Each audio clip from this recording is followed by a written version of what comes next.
Good morning, everyone. Whoa. We are really loud. Turn that down a little bit. There we go. All right. Well, good morning.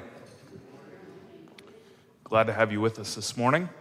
We are going to be continuing Hosea. We are on chapter 4. We're going to pick up with verse 10. That's where we left off last time. Let's see. There's still a couple of people filing in. But as they're filing in, maybe let's just quick remind ourselves what's going on.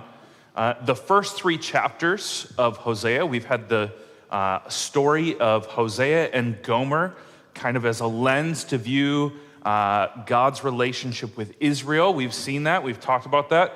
And then chapter 4, we move into really accusations against Israel. So now we're dealing with God's relationship with Israel in 4 through the rest of the book. What did we learn in chapter 4? Is there anything that we remember from last time, chapter 4, that stands out? Lots of wickedness, okay. Not following God.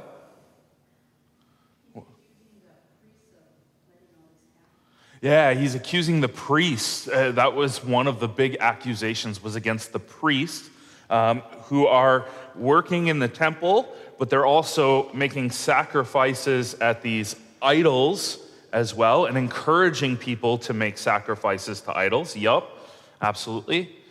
Anything else?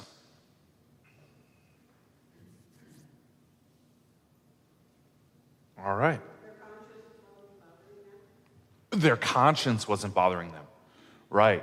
Yeah, we talked about, last time we also talked about how we know God. We talked about the 3 different places we can find God or know something about God. We talked about nature and conscience, and then also God's word and why that's so important. Yep, absolutely. Their conscience wasn't bothering them. Okay? Anything else?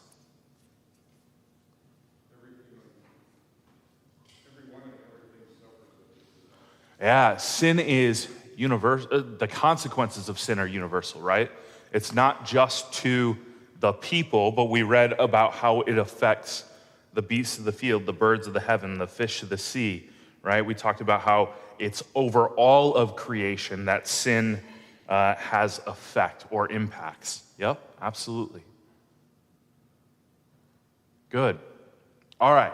Well, today we're going to talk about we're going to start with chapter 4, verse 10, and we're going to read, let's see.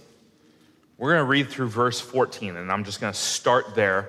I've kind of titled this for myself, kind of the path of idolatry, and I think you'll see why as we move into it. So verse 10, we're going to start there. They shall eat, but not be satisfied. They shall play the whore, but not multiply, because they have forsaken the Lord to cherish whoredom, wine, and new wine, which take away the understanding. My people inquire of a piece of wood, and their walking staff gives them oracles.